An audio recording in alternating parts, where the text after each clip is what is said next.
उत्तर प्रदेश के मुख्यमंत्री योगी आदित्यनाथ ने क्या कुछ कहा है अपने ट्वीट में, वो भी आपको दिखाते हैं। दरअसल रेखा गुप्ता को जिस तरह से कमान मिली है उसके बाद में सभी लोग बहुत उत्साहित हैं। बीजेपी फॉर दिल्ली के विधायक दल की नेता चुने जाने पर श्रीमती रेखा गुप्ता जी को हार्दिक बधाई एवं शुभकामनाएं। ये उत्तर प्रदेश के मुख्यमंत्री योगी आदित्यनाथ का एक्स पर पोस्ट है जो आप देख रहे हैं।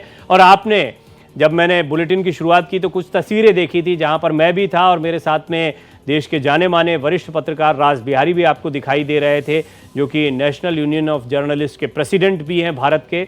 वो भी मेरे साथ इस वक्त जुड़ रहे हैं। मैंने उनसे विशेष अनुरोध किया क्योंकि एक ऐसा मौका था जो हम दोनों के लिए कुछ पुरानी यादों को ताज़ा करने का अवसर भी था। और मैं आपको ये भी बता दूं, भारत एक्सप्रेस पर सबसे पहले वरिष्ठ पत्रकार राज बिहारी ने इस बात का ऐलान किया था। उन्होंने ये कहा था कि उन्हें पूरी तरह से लगता है कि रेखा गुप्ता दिल्ली की मुख्यमंत्री बनेंगी और उनकी ये बात बिल्कुल 100% सत्य साबित हुई है, जो कुछ देर पहले राज बिहारी जी ने मुझसे कही थी। तो राज बिहारी जी, सबसे पहले तो आपका स्वागत है। रेखा गुप्ता जी को कमान है, जैसा कि हम आप 5 बजे बात कर रहे थे, लेकिन उससे पहले 10 साल पुरानी कुछ मेरी आपकी यादें मैं साझा भी कर रहा था। यहाँ पर हमने टेलीविजन स्क्रीन पर कुछ तस्वीरें दिखाई, वो दर्शक फिर देख पाएंगे। तो अब आप मुझे बताएं रेखा गुप्ता जी के विषय में, उनके कार्य के विषय में, आपके अनुभव के विषय में, आप कैसे देखते हैं उनको दिल्ली की कमान मिली है, आपको क्या संभावनाएं अब दिखाई पड़ती हैं उनके राजनीतिक जीवन के लिहाज से, दिल्ली के भविष्य के लिहाज से। मैंने आपके साथ 5 बजे के कार्यक्रम में भी ये बात रखी थी कि दिल्ली की मुख्यमंत्री महिला होगी और महिलाओं में भी रेखा गुप्ता होगी।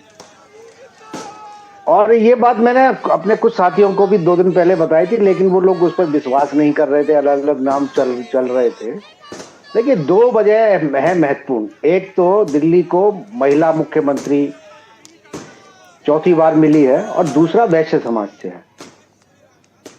इसको आप इस तरह भी समझ सकते हैं कि दिल्ली में केजरीवाल के उदय के बाद में वैश्य समाज का झुकाव आम आदमी पार्टी की तरफ थोड़ा ज्यादा हो गया था। और दूसरा है कि दिल्ली में जो कारोबारी हैं, जो व्यापारी हैं, जिनके बड़े बड़े कारोबार हैं, वो हरियाणा से वो जुड़े हुए हैं।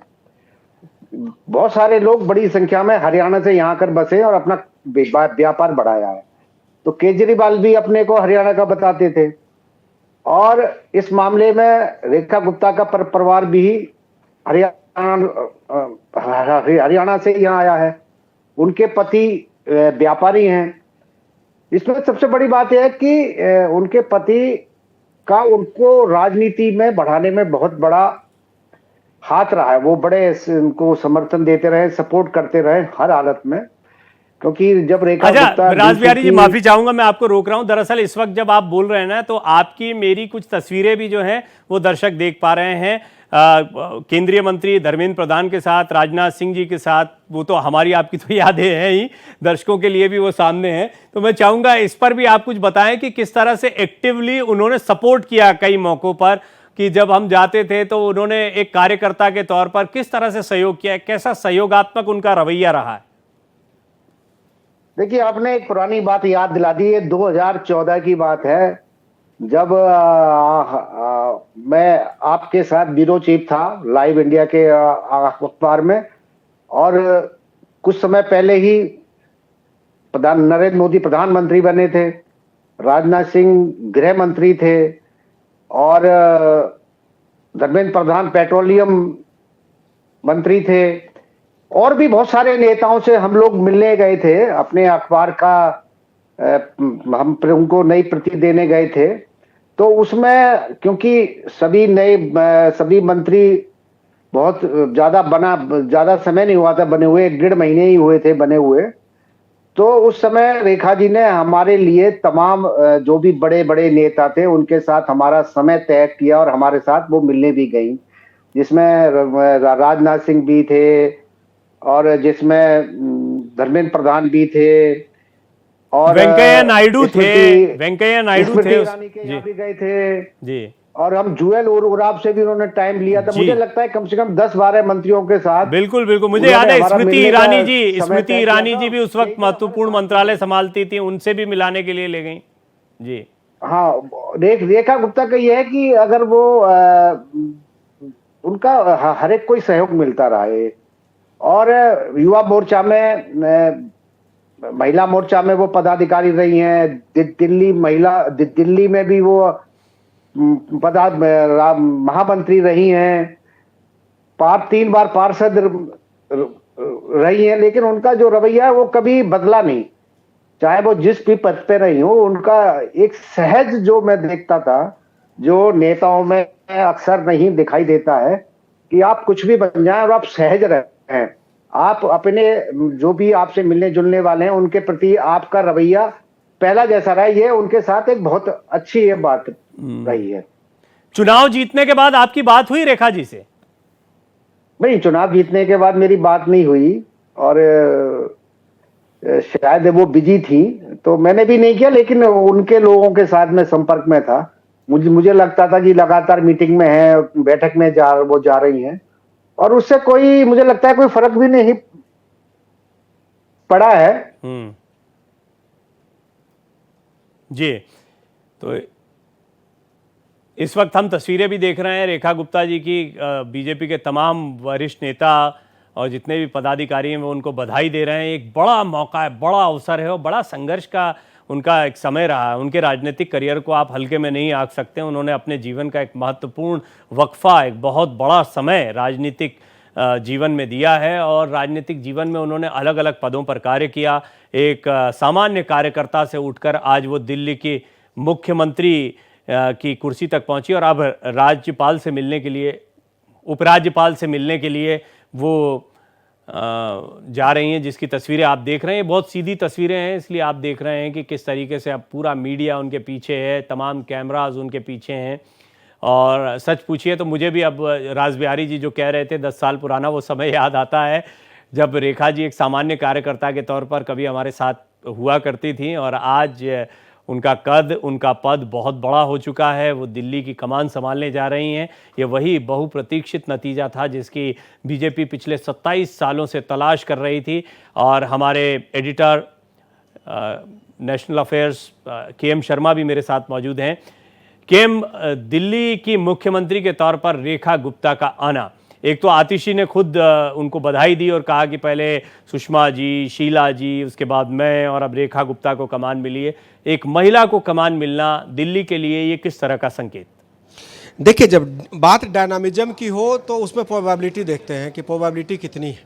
एक विधायक है, पहली प्रोबेबिलिटी। दूसरी प्रोबेबिलिटी कि वो वैश्य समुदाय से आती हैं, जो ट्रेडर्स का एक हिस्ट्री है दिल्ली का। और जो तीसरी प्रोबेबिलिटी कि वो महिला है। तो उनके साथ एक दो, अगर मैं विधायक को माइनस भी कर दूं तो अगर कोई दूसरा भी होता तो उसमें वैश्य के साथ साथ महिला है, पढ़ी लिखी हैं, छात्र राजनीति से उठी हुई हैं।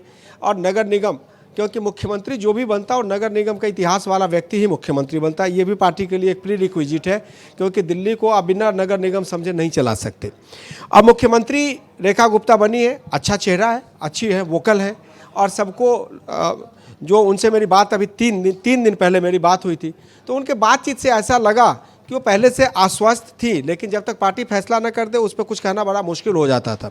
अब सवाल ये उठा कि चौथी मुख्यमंत्री है दिल्ली की, उनकी चुनौतियां बहुत हैं। चुनौती इसलिए बहुत है क्योंकि दिल्ली को अगर हम एक केस के तौर पे लें तो इसके पीछे के जितने डॉक्टर और सर्जन थे उसने दिल्ली के केस को ख़राब कर दिया है। ना तो यहाँ पे ट्रैफिक की व्यवस्था ठीक है, न साफ़ सफाई की व्यवस्था ठीक है, यमुना की व्यवस्था ठीक नहीं है, अस्पताल की व्यवस्था ख़राब है, स्कूल की व्यवस्था ख़राब है, मोहल्ला क्लिनिक की व्यवस्था ख़राब है।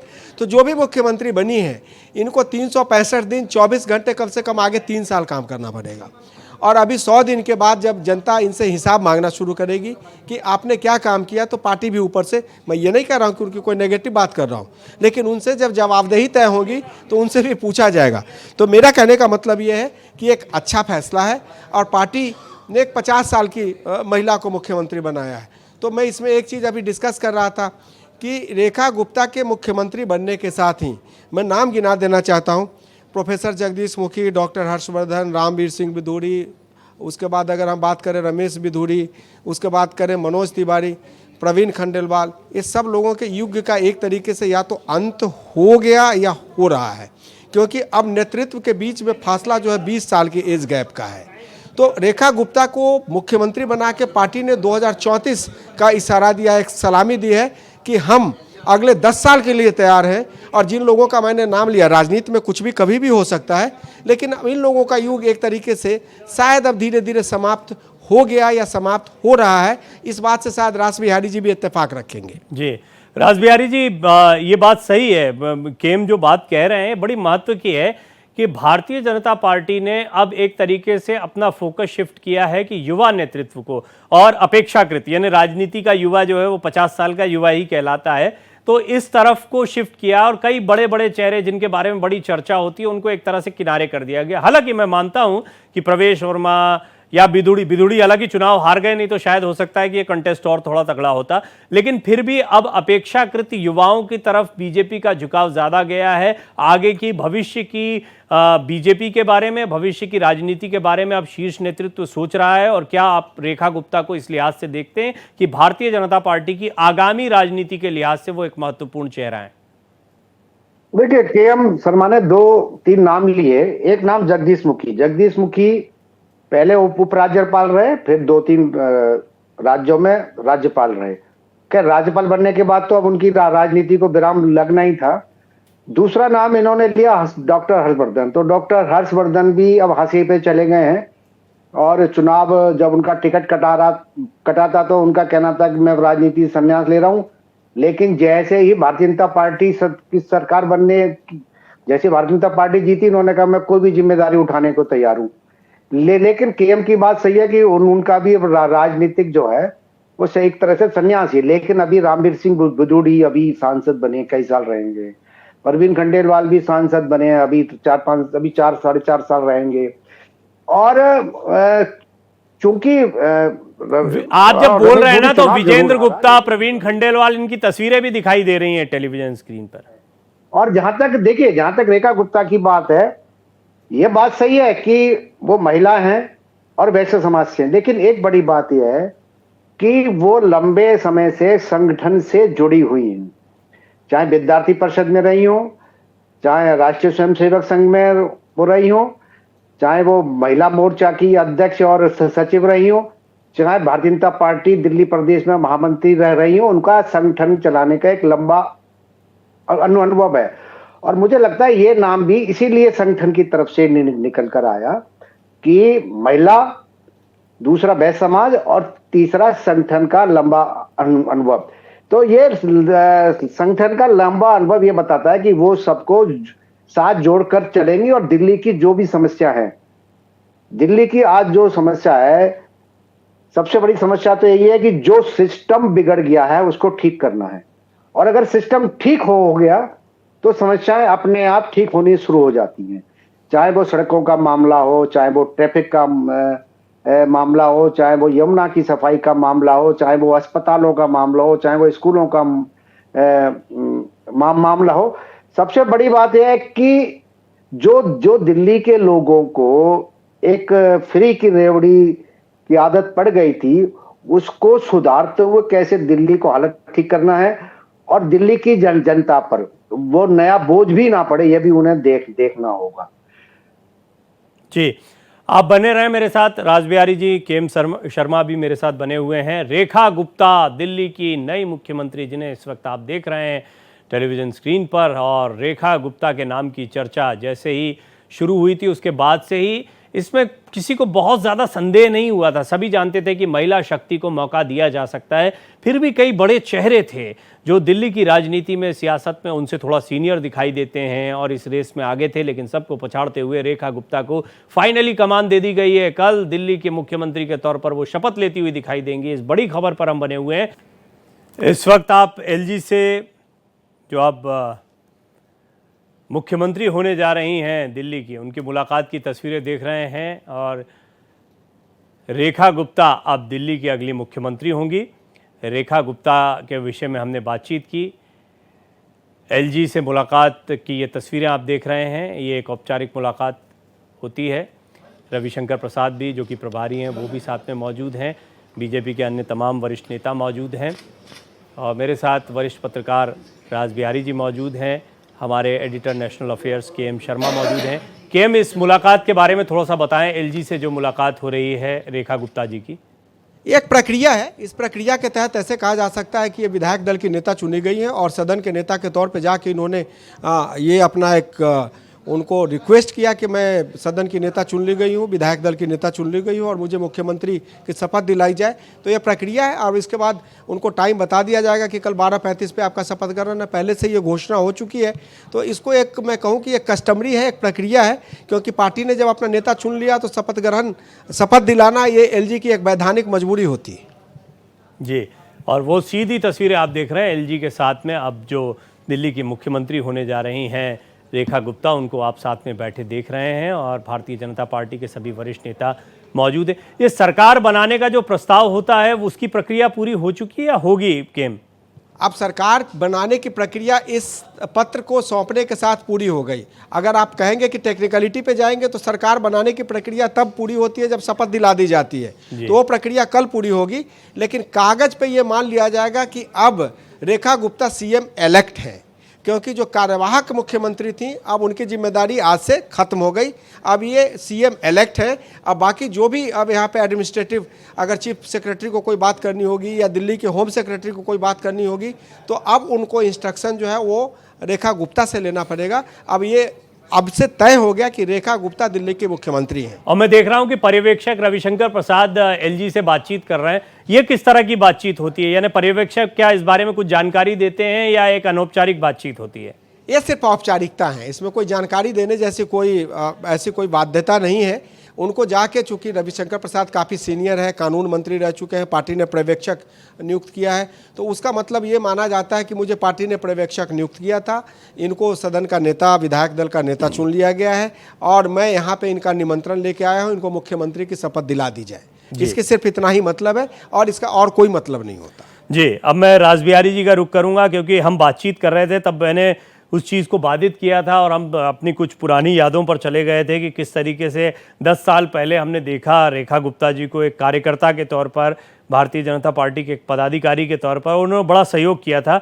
लेकिन राज बिहारी जी एक राजनीतिज्ञ के तौर पर, अभी एक लंबा समय बीत गया, उसके बाद 10 साल का समय बीत गया, आप रेखा गुप्ता जी को एडमिनिस्ट्रेटिव ताकत के तौर पर, यानी दिल्ली की सत्ता को संभालने के लिहाज से, और दिल्ली में देखिए बड़े बड़े वादे, कितनी बड़ी बड़ी बातें हैं जो भारतीय जनता पार्टी ने जनता के सामने रखी हैं, उनको पूरा करना, इस लिहाज से आप रेखा गुप्ता जी को कैसे आंकते हैं? उनकी कार्यशैली के बारे में आप क्या बताना चाहेंगे दर्शकों को? देखिए, मैंने जो रेखा गुप्ता जी का कामकाज देखा है कि उन्हें कई बड़े बड़े सम्मेलनों की तैयारी की जिम्मेदारी भी सौंपी गई थी, जो उन्होंने बड़ी सफलता पूर्वक निभाई। दूसरा, उनको नगर निगम में पार्षद का लंबा अनुभव है, तीसरी बार पार्षद बनी है और मुझे लगता है कि एक बेहतर प्रशासक वो दिल्ली की साबित होंगी। क्योंकि दिल्ली में जिस तरह से समस्याएं हैं, क्योंकि वो दिल्ली की राजनीति से जुड़ी हुई हैं, निगम से भी जुड़ी हुई हैं, संगठन से भी वो जुड़ी हुई है, तो मुझे लगता है कि जो दिल्ली की समस्याओं को जानता है तो उसका हल भी जानता है। और वो जिस तरह से उनकी कार्यशैली रही है कि सबको साथ लेकर चलना, सबकी सुनना, फिर उस पर राय लेकर एक योजना बनाना, फिर उस पर अमल करना, ये उनका एक स्वभाव रहा है।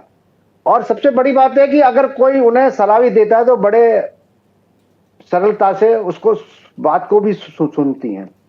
ये ठीक है, मुख्यमंत्री बनने के बाद में जिम्मेदारी ज्यादा बढ़ जाएगी, लेकिन जिस तरह से आज दिल्ली में माहौल है, मुझे लगता है बहुत अच्छी मुख्यमंत्री साबित होंगी। जी हाँ, मैं देख रहा हूँ कुछ पत्र जो हैं वो भी एलजी को सौंपे जा रहे हैं और जिन औपचारिकताओं की बात खेम कर रहे थे वो औपचारिकताएं हैं ये, जिनको इन पत्रों के माध्यम से, चाहे वो सरकार बनाने का पत्र हो या अन्य विषयों में जानकारी हो, बहुत मुमकिन है कि अन्य चेहरों के बारे में भी बात होगी। केम प्रवेश वर्मा, वो मुझे यहाँ अभी पता नहीं, शायद हो सकता है क्योंकि कुछ और बड़े चेहरे हैं यहाँ पर सामने, हो सकता है कैमरे की फ्रेम में ना आ रहे हो, लेकिन वो मुझे दिखाई नहीं दे रहे हैं प्रवेश वर्मा, उनके विषय में थोड़ा सा बताएं। नहीं, ये बता पाना थोड़ा सा मुश्किल है, इसलिए क्योंकि जो मेरी जानकारी है और कि अगर उनके पास गए हैं तो जनरली काउंसिल ऑफ कैबिनेट की भी लिस्ट उनको दी जाती है, तो ये हो सकता है कि उनको एक गोपनीय पत्र ये दिया जा रहा हो कि ये फला फला अमुक अमुक व्यक्ति को मंत्रिमंडल में जगह दी जाएगी, उनको शपथ दिलाना है, क्योंकि उनका एक तरीके से उनकी रिपोर्ट बनती है, उनके फाइलिंग होती है, फाइलिंग होने के बाद उनको क्या पोर्टफोलियो तो बाद में बांटा जाता है, लेकिन कौन कौन मंत्री होंगे इसकी जानकारी एलजी को होती है, और एलजी को होने के साथ साथ उनके पूरे सेक्रेटरीट को इस बात की जानकारी होती है। तो उसमें ये भी लिस्ट सौंपी जाती है आमतौर पे कि हमारे 6 मंत्री, ये फला फला व्यक्ति 6 मंत्री होंगे, क्योंकि स्पीकर और डिप्टी स्पीकर का चुनाव तो विधायक करते हैं, लेकिन जो 6 मंत्री और चुने जाएंगे, जिसमें प्रवेश वर्मा का लगभग माना जा रहा है कि वो मंत्री बनेंगे, लेकिन अगर उनको और मुख्यमंत्री को छोड़ दे तो बाकी 5 मंत्री कौन होंगे, उनकी भी एक लिस्ट वहाँ पे पार्टी के तरफ से दी जाएगी, जो अब मुख्यमंत्री जो हैं वो सौंपेंगी एलजी को कि हमारे साथ ये 6 लोग शपथ लेंगे। एक डिप्टी सीएम की तो खबर भी चल चुकी है। इसकी गारंटी मैं नहीं ले सकता, क्योंकि जिन्होंने डिप्टी सीएम की खबर चलाई थी उन्होंने अपना ट्वीट डिलीट कर दिया। मैं बात गडकरी जी की कर रहा हूँ, तो उस ट्वीट का कोई मतलब नहीं है। डिप्टी सीएम बनाने की बात थी, क्योंकि ये बात सही है कि प्रवेश वर्मा चीफ मिनिस्टर बनने के लिए लॉबिंग कर रहे थे, तो बात कहीं पे ये आके हुई हो प्रवेश वर्मा डिप्टी सीएम बनेंगे या नहीं बनेंगे, ये तय है कि वो पार्टी में नंबर 2 के मिनिस्टर रहेंगे उसमें, तो वो डिप्टी सीएम हो सकते हैं या मिनिस्टर हो सकते हैं। अब तो बात ये हो रही है कि उनको मंत्रालय क्या होगा, तो technical education and higher education देने की बात तक की भी चर्चा हो गई है। तो ये सारी अटकलबाजी हैं, और अटकलबाजी पे ना जाएं। अभी जो इस प्रक्रिया की जो आप बात कर रहे थे, उस प्रक्रिया में यही शामिल है कि मुख्यमंत्री ने उनको संभवतः 5-6 लोगों की लिस्ट सौंपी होगी कि हमारे साथ ये लोग मंत्रिमंडल में शामिल होंगे। और राज बिहारी जी ने 5 बजे जब रेखा गुप्ता जी के विषय में बताया था, और उन्होंने बड़े कॉन्फिडेंटली कहा था, हालांकि मैंने जब उनसे बहुत कुरेद कर पूछा कि आपकी निश्चित तौर पर बात हुई होगी, तो उसके बाद उन्होंने कहा था कि हाँ, मेरा मानना है कि कोई महिला मुख्यमंत्री होगी, और महिलाओं में रेखा गुप्ता सबसे आगे हैं, तो मुझे लगता है कि रेखा गुप्ता मुख्यमंत्री होगी। ये बात 5 बजे ऑन रिकॉर्ड, क्योंकि हमारे पास वो क्लिपिंग मौजूद है, राज बिहारी जी ने कही थी, और उन्होंने मंत्रिमंडल के विषय में भी वहीं उसी बातचीत में कहा था। तो अब राज बिहारी जी, आप मंत्रिमंडल के विषय में क्या कहना चाहेंगे? अब तो चेहरा वो तय हो चुका है। आपने एक फॉर्मूला बताया था, एक अनुसूचित जाति का होगा, एक आपको माइनॉरिटी से मिल सकता है जिसमें सिख ही होगा जाहिर तौर पर, और इसी तरह से जाट समुदाय हो सकता है, पूर्वांचल का प्रदेश। आपको मंत्रिमंडल कैसा दिखाई देता है, और उसमें प्रवेश वर्मा कहाँ दिखाई देते हैं? वो प्रवेश वर्मा जिनका मुख्यमंत्री की दौड़ में वो लगभग साथ में भाग रहे थे, शायद थोड़ा रेखा गुप्ता से आगे भाग रहे हों, लेकिन अभी एलजी से मुलाकात के दौरान, क्योंकि हो सकता है मैं चूक रहा हूं या कैमरा चूक रहा है, मैं उनको तस्वीरों में देख नहीं पा रहा हूं। देखिए, मुझे लगता है कि जो मंत्री कल शपथ लेंगे 6, उनकी भी सूची उपराज्यपाल को सौंप दी गई है। अभी नाम नहीं अनाउंस हुए हैं, और हो सकता है थोड़ी देर में नाम एलजी के यहाँ से निकलने के बाद में अनाउंस भी कर दिए जाए नाम। लेकिन फार्मूला यही रहेगा कि जो वरिष्ठ नेता हैं अलग अलग वर्गों से, वो मंत्रिमंडल में शामिल हो। उसमें एक नाम, चूंकि अब वैश्य अगर मुख्यमंत्री बन गए हैं, और तो महिला भी, महिला और वैश्य दोनों आ गया। अभी अगर आप देखेंगे तो मतलब एक ग्रामीण पृष्ठभूमि, खास तौर पे जाट पृष्ठभूमि का, एक पूर्वांचल समाज का, हो सकता है इस बार पहाड़ से भी कोई मुख्यमंत्री, मोहन सिंह बिष्ट भी लंबे समय तक विधायक रहे हैं, और क्योंकि अनुसूचित जाति से और अल्पसंख्यक समुदाय से कौन होगा, ये बड़ा, क्योंकि बड़े बड़े नाम है। राजकुमार चौहान भी आरक्षित सीट से जीत के आए हैं, 15 साल मंत्री रहे हैं। इसी तरह अरविंदर सिंह लवली भी 10 साल मंत्री रहे, वो भी सिख समाज से हैं। तो ये 2-3 ऐसे नाम है कि जो लोग दूसरी पार्टियों से आए हैं, उनको कितना महत्व मिलेगा, ये भी एक देखने की बात है, क्योंकि कई ऐसे लोग हैं जो दूसरी आम आदमी पार्टी या कांग्रेस से आकर भारतीय जनता पार्टी में शामिल हुए और चुनाव जीते हैं। खासतौर पर जैसे कैलाश गहलोत का नाम है। लेकिन मुझे लग रहा है कि एक नाम प्रवेश वर्मा का अवश्य होगा, और एक नाम आशीष सूद का भी हो सकता है, और साथ में सतीश उपाध्याय। ये मुझे लगता है 3 नाम तो होंगे। बाकी जो अलग अलग जो है, वो उन पर विचार विमर्श भी हो गया होगा। नाम तो मुझे लगता है मंत्री पद के सभी तय हो गए, केवल एक अनाउंसमेंट होना है उनका। अच्छा, मुझे लगता है जितने मंत्री पद हैं यानी 6+1 मुख्यमंत्री को मिलाकर इतने तो मुख्यमंत्री की दौड़ में ही दिखाई दे रहे थे। तो जो मुख्यमंत्री की दौड़ में दिखाई दे रहे थे कम से कम वो तो मंत्री बनेंगे ही बनेंगे, ऐसा तो मान के चला जा सकता है। हाँ, उसमें मुझे लगता है वीरेंद्र गुप्ता को शायद मंत्री पद ना मिले, क्योंकि 2 बेस्ट नहीं बनाए जा सकते हैं, तो उन्हें कुछ और पद दिया जा सकता है। स्पीकर बन सकते हैं, विधानसभा के अध्यक्ष भी बन सकते हैं। हाँ, ये आपने एक बड़ा इंपॉर्टेंट पॉइंट, क्योंकि केम आप जैसा सोर्सेज बता रहे थे विजेंद्र गुप्ता सीनियरिटी में आगे हैं और वो मुख्यमंत्री की रेस में भी बहुत आगे थे, तो अब उनकी क्या कोई और महत्वपूर्ण भूमिका जैसे विधानसभा अध्यक्ष ऐसी कोई भूमिका हो सकती है कि उनको स्पीकर बनाने की बात है तो स्पीकर बनेंगे, क्योंकि वो रेखा गुप्ता के नीचे तो काम नहीं करेंगे, क्योंकि 3 टर्म्स एमपी रह चुके, एमएलए रह चुके हैं, पार्टी अध्यक्ष रह चुके हैं, तो बड़े सारे उसमें फार्मूला है। उस फार्मूला के तहत ये मान के चला जाए कि वो स्पीकर बनेंगे। और जो बात हो रही थी कि मोहन सिंह बिष्ट जो हैं उनको डिप्टी स्पीकर बनाने की बात चल रही है कि शायद वो डिप्टी स्पीकर बनेंगे। तो चूँकि दिल्ली में 7 ही मंत्री बन सकते हैं, इसलिए हर वर्ग के लोगों को शामिल नहीं किया जा सकता, हर नेता को शामिल नहीं किया जा सकता। लेकिन मनिंदरजीत सिंह सिरसा का नाम है, राजकुमार चौहान का नाम है, अरविंदर सिंह लवली का नाम है, सतीश उपाध्याय का नाम है, पंकज सिंह का नाम है, अभय वर्मा का नाम है, तो बहुत सारे ऐसे नाम हैं, आशीष सूद का नाम है। लेकिन सवाल ये है कि 7 मंत्री हैं और प्रवेश वर्मा मंत्री बनेंगे, इसमें कोई शक नहीं है। तो आखिर 7 में से कितने लोगों को मंत्री बनाएंगे? तो बाकी कोई पीएससी का अध्यक्ष बनेगा, कोई बोर्ड का अध्यक्ष बनेगा, कोई यमुना पार विकास बोर्ड का अध्यक्ष बनेगा, पार्टी सबको जगह देगी। लेकिन फिलहाल अगर जो बात की जाए कि अभी की प्रक्रिया क्या है, तो मुझे ऐसा लगता है कि जो 6 मंत्री वहाँ पे बनेंगे उनकी सूची उपराज्यपाल को सौंप दी गई है, क्योंकि बाकायदा उनका लिस्ट रिकॉर्ड होता है, उनके बायोडाटा लगाए जाते हैं, उनकी फ़ोटो मंगाई जाती है, बहुत सारी चीज़ें हैं जिसको वेरीफाई किया जाता है। तो अब ये मान के चलिए कि एलजी को ये पता है और रेखा गुप्ता को ये पता है कि अगला हमारा मंत्रिमंडल में सहयोगी कौन होगा। अब बात रही जातीय समीकरण बिठाने की, तो ये पार्टी ने सब तय कर लिया होगा। जी, तो रेखा गुप्ता जी से बातचीत की शुरुआत हुई थी। रेखा गुप्ता अब दिल्ली की नई सीएम है और ये एक बड़ा चेहरा है। हम कुछ यादों की भी बात कर रहे थे, 10 साल पुरानी यादों की वो बात कर रहे थे। राज बिहारी जी हमारी वो यादें थी, हमने उस पर बातचीत भी की, वो तस्वीरें भी आपको दिखाई। हो सकता है हम आपको दोबारा वो तस्वीरें दिखाएं। लेकिन राज बिहारी जी, रेखा गुप्ता जी को अभी हाल के दिनों में आप किस तरह से उनका आकलन, मैंने एडमिनिस्ट्रेटिव उनकी जो पावर्स हैं उस पर तो बात की, लेकिन आपकी अगर बातचीत हुई हो हाल के दिनों में, तो रेखा गुप्ता जी का विजन क्या है और किस तरीके से उन्होंने अपने आप को नर्चर किया एक बड़े नेता के तौर पर कि वो इस बड़ी जिम्मेदारी का निर्वहन कर पाए? नहीं, मैंने देखा है कि जब उनको कोई जिम्मेदारी सौंपी जाती है तो वो बड़े लगन के साथ, मेहनत के साथ उसमें काम करती, चाहे उन्हें कोई भी काम सौंपा गया हो, चाहे पार्टी ने कोई भी जिम्मेदारी दी हो। अगर वो जो पार्टी में दिल्ली की महामंत्री थी, दिल्ली भाजपा की, तब भी उन्हें कई महत्वपूर्ण काम सौंपे गए थे। खासतौर पे जो रैलियां होती हैं उसकी जिम्मेदारी उनको सौंपी गई थी। तो उन्हें बड़ी मेहनत से वो काम करती हैं और अपने जितने भी उनके साथ उनके दोस्त हैं, समर्थक हैं, शुभचिंतक हैं या सहयोगी हैं, सबको साथ लेकर बात करके, और खास तौर पे उनकी एक और आदत है कि वो जो निर्देश मिलते हैं आला कमान के, उनको पूरी तरह पालन भी करती हैं वो उसमें अपनी तरफ से।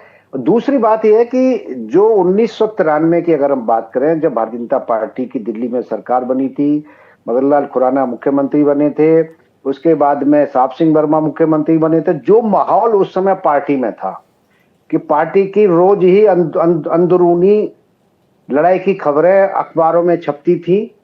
और जब सुषमा स्वराज मुख्यमंत्री बनी थी तो रोज उनको अपने आंसू बहाने पड़ते थे, कुछ प्याज को लेकर भी आंसू बहाने पड़ते थे और कुछ पार्टी की कलह को लेकर भी आंसू बहाने। लेकिन इतने सालों के बाद एकदम पार्टी का रवैया बदल गया है, लोगों का व्यवहार बदल गया है।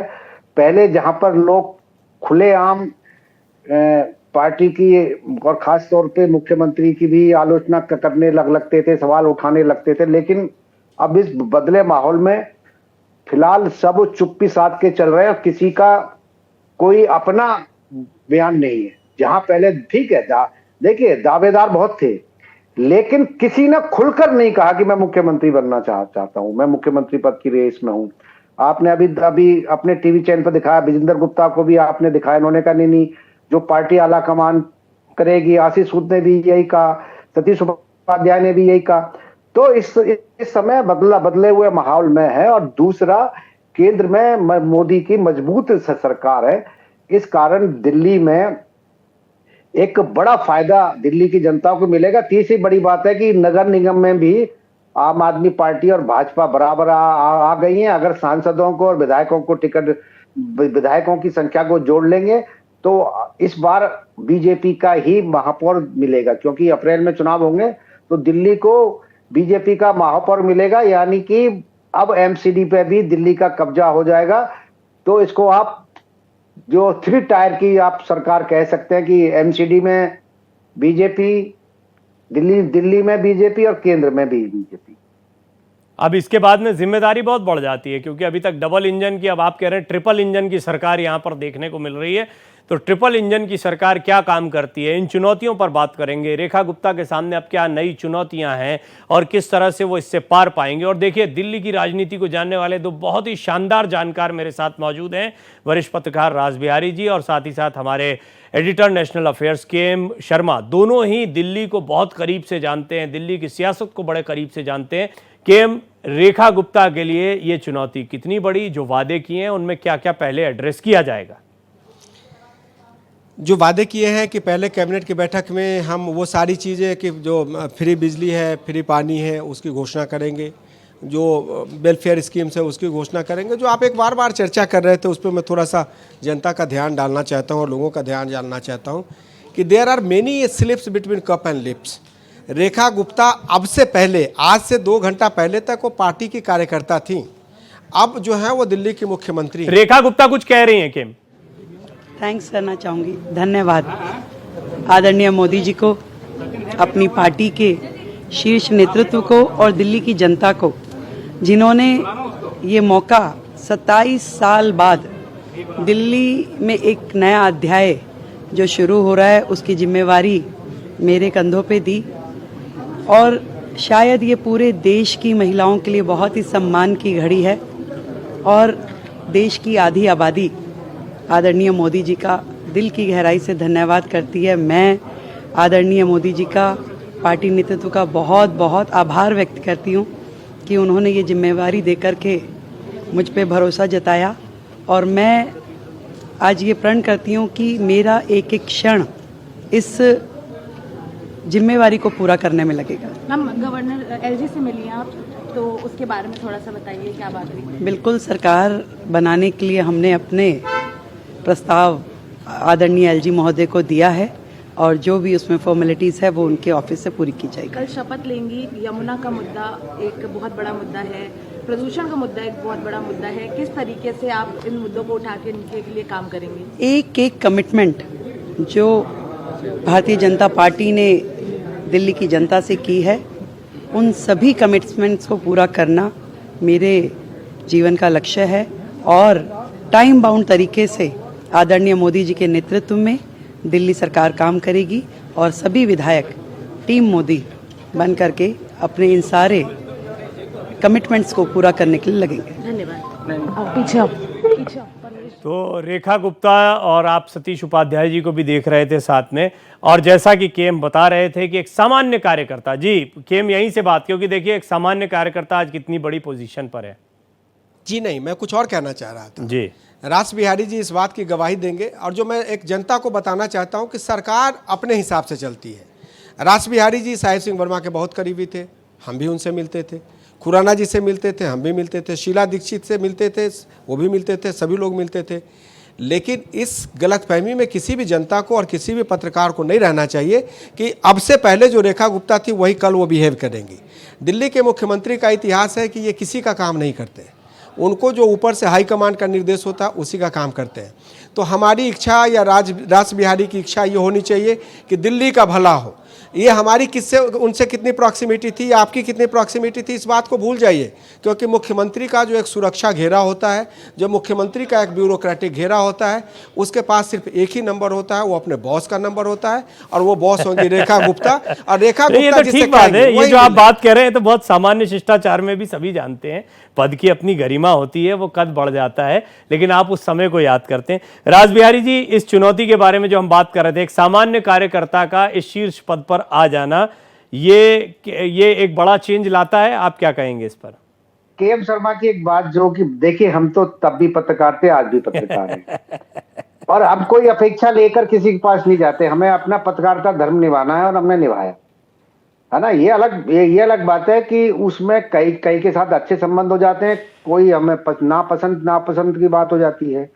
लेकिन इतना यह है कि साहब सिंह वर्मा भी अगर मुख्यमंत्री थे, चाहे मदन लाल खुराना मुख्यमंत्री थे, चाहे शीला दीक्षित मुख्यमंत्री रही, उन रिपोर्टिंग के दौरान उनसे हमारे कई बातों पे विचार भिन्नता रही। और लेकिन असलियत क्या है, ये हमने अपने अखबार के माध्यम से जनता के सामने रखा, अपने पाठकों के सामने रखा।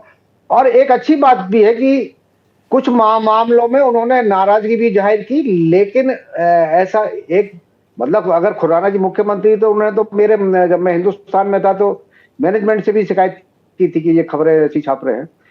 लेकिन बाकी जो लोग थे वो हमसे मिलकर ही शिकायत कर लेते, आपकी खबर में ये फैक्ट नहीं था, तो हम उसको कोशिश करते हैं। ये भी मजेदार है, ये भी मजेदार है कि हम जब पत्रकार बात करते हैं और पत्रकारिता की भी एक बात होती है जो मुझे लगता है कि मुझे आपको केएम को समझ में आ रही होगी, ज्यादातर दर्शकों को नहीं समझ में आ रही होगी। साहिब सिंह वर्मा साहब ऐसी एक शिकायत हमारी कर चुके हैं, तो ये सब चलता रहता है। और ये बात सही है, केएम जो कह रहे हैं बिल्कुल ठीक कह रहे हैं कि जब आप मुख्यमंत्री या किसी बड़े पद पर जाते हैं तो सामान्य जो शिष्टाचार, आपकी दोस्ती यारी या ऐसा होता है कि आप साथ में कहीं रह रहे हैं, तो उसमें बहुत परिवर्तन आता है, वो तो एक सामान्य शिष्टाचार है। लेकिन राज बिहारी जी, एक मुझे ये भी बताएं आप फाइनल पॉइंट कि रेखा गुप्ता जी यमुना या फिर महिला सशक्तिकरण या आयुष्मान योजना को लागू करना, सड़क इंफ्रास्ट्रक्चर, ये बहुत सारी चीजें किसको पहले एड्रेस करेंगी?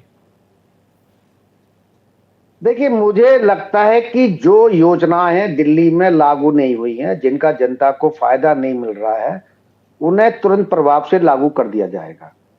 और जो केजरीवाल के कुछ काम हैं, मुझे लगता है उसमें भी कुछ फेरबदल किया जाएगा। लेकिन बिजली फ्री, पानी फ्री, इसको किस तरह जारी रखा जाएगा, क्योंकि दिल्ली की जनता से वायदा किया है। दिल्ली की जनता को 2500 रुपए महीना देने का भी वायदा किया गया है, वो कैसे पूरा होगा।